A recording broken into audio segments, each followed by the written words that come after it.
বাঘটার সামনে নীল আলোর মতো জ্বলে ওঠে। তারপর প্রকট হয় ওই দানবাকৃতি গোভূত। অনেককাল আগেকার কথা, সুন্দরবনের একদম শেষ প্রান্তে মধুবনীপুর নামে এক গ্রাম ছিল। সেই গ্রামের মানুষেরা জঙ্গলে কাঠ কেটে নদীতে মাছ ধরে খুব কষ্টে জীবন কাটাতো। সেই গ্রামেই থাকতো গদাই জেলে। যখনই সে মাছ ধরতে যেত, তার গরুর টুকটুকিকে সঙ্গে নিয়ে যেত। এমনই একদিন মাছ ধরার সময় খুব জোরে ঝড় ওঠে। ও, এই অসময়ে কি জোরে ঝড় উঠলো রে বাবা। দাঁড়া টুকটুকি, আর একবার জালটা ফেলি, যা মাছ উঠবে তাই নিয়েই বাড়ি ফিরে যাবো। দাঁড়া দাঁড়া। এই বলে গদাই পাড়ে দাঁড়িয়ে তার জাল নদীতে ফেলে। বাবা, জালে কি টান পড়েছে রে, মনে হয় খুব বড় মাছ। গদাই সমস্ত জোর লাগিয়ে তার জাল টেনে জলের উপরে তোলার চেষ্টা করে, কিন্তু হঠাৎ তার জালে আরো জোরে টান পড়ে আর সে সামলাতে না পেরে জলে পড়ে যায়। তখনই একটা বাঘ ওপারের জঙ্গল থেকে জলে ঝাঁপ দেয়।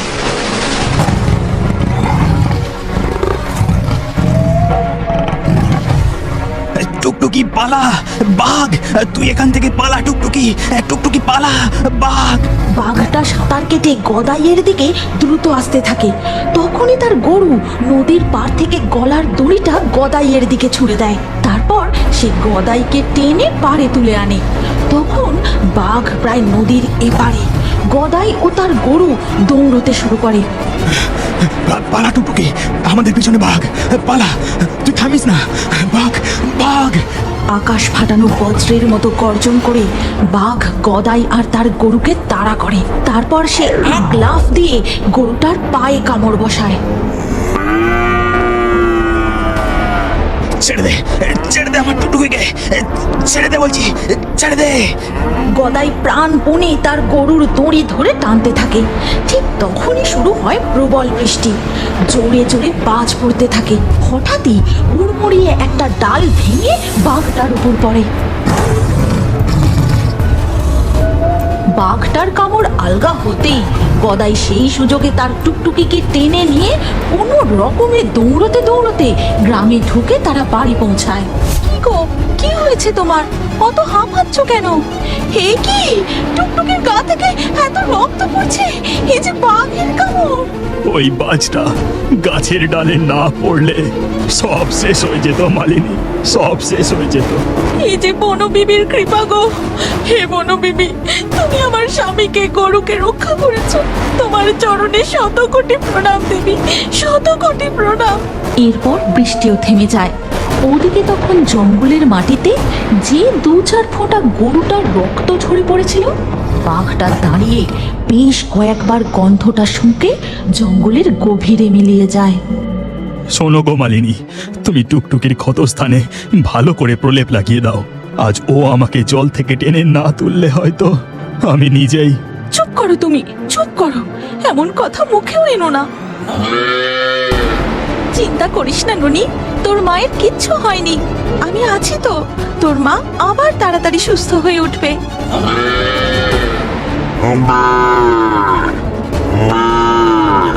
এরপর কেটে যায় বেশ কিছুদিন। টুকটুকি গরুও ধীরে ধীরে সুস্থ হয়ে উঠে হেঁটে চলে বেড়ায়, আর তার বাছুরও মন ভরে দুধ খায়। ঠিক তখনই হাঁপাতে হাঁপাতে রহিম ছুটে আসে। কি হলো রে রহিম, তুই এরকম হাঁপাচ্ছিস কেন? গদাই, আমি আমার গরুটাকে বাঁচাতে পারলাম না রে, তাকে যে আমার সামনে বাঘে টেনে নিয়ে গেল। হায় হায় হায়। শান্ত হও রহিম ভাই, শান্ত হও।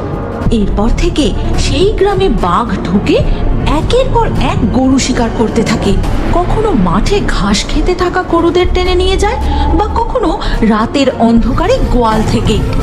এক সন্ধ্যায় চায়ের দোকানে মন্টু চা খেতে খেতে চাওয়ালা গোপাল খুঁড়োকে বলে, জানো গোপাল খুড়ো, গ্রামের গরুগুলোকে ওই একটা বাঘই শিকার করছে। তার নাকি পিঠে একটা লম্বা কাটা দাগও আছে। বলিস কি রে? এই বাগদার কথা তো আগে কখনো শুনিনি। আমি আমার ঠাকুরদার মুখে শুনেছিল সুন্দরবনের জঙ্গলে একটাই এক চোখখানা বাঘ ছিল, যে এখন আর নেই। হ্যাঁ গো গোপাল খুড়ো, গাঁয়ের তো সবাই তাই বলা বলি করছে। এই বাঘটার পিঠে ওই কাটা লম্বা দাগটা নাকি আগে ছিল না। কোনো দুর্যোগের কবলে পড়ে হয়তো হয়েছে। চায়ের দোকানে বসে মন্টুর কথা শুনে গদাই বুঝতে পারে যে ও আর অন্য কেউ না, সেদিনের ওই বাঘটা যার উপর ডাল ভেঙে পড়েছিল। গদাই কিছু বলে না, সে চায়ের দাম মিটিয়ে চলে যায়। এর পরের দিন সকালে মালিনী, চল টুকটুকি, কতদিন তুই বাড়ির বাইরে যাসনি, মাঠের ঘাস খাসনি, ঘরে উনুন জ্বালানোর কাঠও নেই। আমি জঙ্গল থেকে কাঠ কুড়োবো আর তুই ততক্ষণ ঘুরে ঘুরে ঘাস খাবি, চল আমার সাথে। এই বলে মালিনী তাদের টুকটুকি গরুকে নিয়ে জঙ্গলের দিকে যায়। তারপর তাকে এক জায়গায় ঘাস খেতে দিয়ে মালিনী জঙ্গলের একটু ভেতরে গিয়ে কাঠ কুড়োতে থাকে। ঠিক তখনই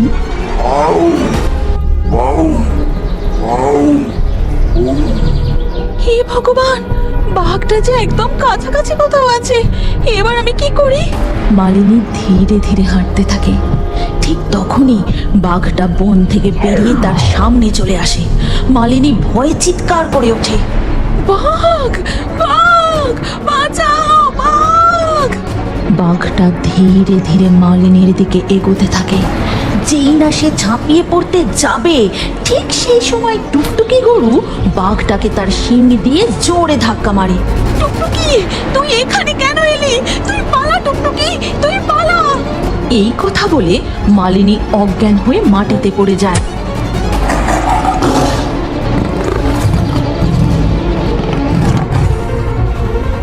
গ্রামের পাশের জঙ্গলে বাঘের গর্জন শুনে বেশ কিছু গ্রামবাসী মশাল জ্বালিয়ে জঙ্গলে ঢুকে বাঘটাকে তাড়ানোর চেষ্টা করে। তারপর সেখানে গিয়ে দেখে, এ কি গো, এখানে যে মালিনী কাকিমা অজ্ঞান হয়ে পড়ে আছে। বাঘটা মনে হয় আমাদের দেখে ভয়ে পালিয়েছে। কিন্তু এই রক্তটা কিসের গো? জঙ্গলের দিকে চলে গেছে। মালিনী কাকিমার গায়ে তো একটা আঁচড়ের দাগও নেই। এরপর মালিনী যখন তার চোখ খোলে, সে তার বাড়ির বিছানায় শুয়ে। আমার টুকটুকি, আমার গরু, তুই কোথায় গেলি? সে বাড়ি ফিরেছে, তুমি তাকে খেতে দিয়েছো? শান্ত হও গিন্নি, টুকটুকি যে আর নেই, সে তোমাকে বাড়ি ফেরানোর জন্য নিজে চলে গেছে। এরপর কেটে যায় বেশ কিছুদিন। গ্রামের গরুর উপর বাঘের উপদ্রব একদম কমে যায়। এমনটা তো হবার কথা নয়। বাগদা নিশ্চয়ই কিছুতে ভয় পেয়েছে। হ্যাঁ কাকা, তুমি একদম ঠিক ধরেছ। গত পরশু দিনকার কথা, আমার গরুগুলো নদীর জলে নেমে মজা করে চান করছিল। আমি দূরে একটা গাছের নিচে বসেছিলাম।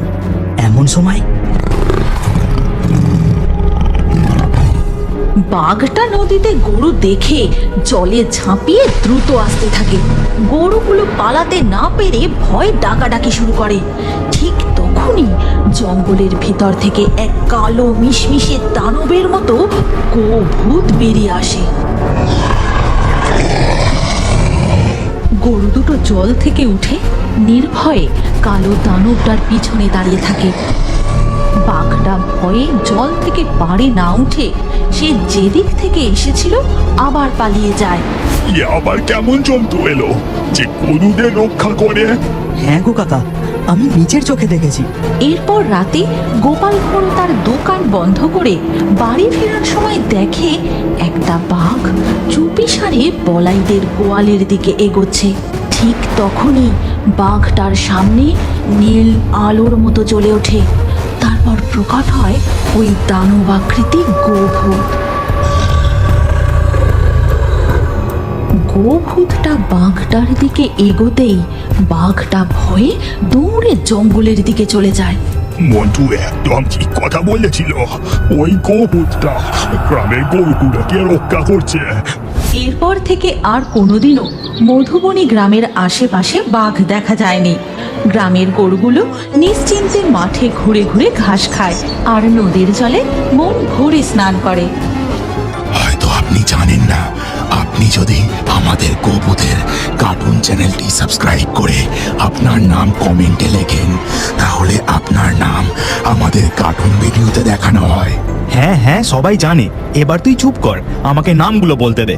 আজকের লাকি ড্রয়ে জেতা নামগুলি হলো ঋতু, মাহফুজ, নবিলা, কাসিম, সাইমন, সাথী, ফরিয়া, মেরিনা, তাহিন, বিষ্ণু, তাহিব, আফরিনা, জুঁই, আজিজ, বৃষ্টি। কার্টুন ভিডিওতে আপনার আপনার নাম দেখতে চাইলে শুধু নাম লিখলে হবে না, আমাদের গোভূতের চ্যানেলটি এক্ষুনি সাবস্ক্রাইব করে নিন। আর স্ক্রিনের উপরে আসা এই পরবর্তী ভিডিওটি চালিয়ে সেখানেও আপনার নাম কমেন্ট করতে পারেন। আজকে আমাদের এই গল্প এখানেই শেষ হলো। দেখা হচ্ছে পরবর্তী ভিডিওতে।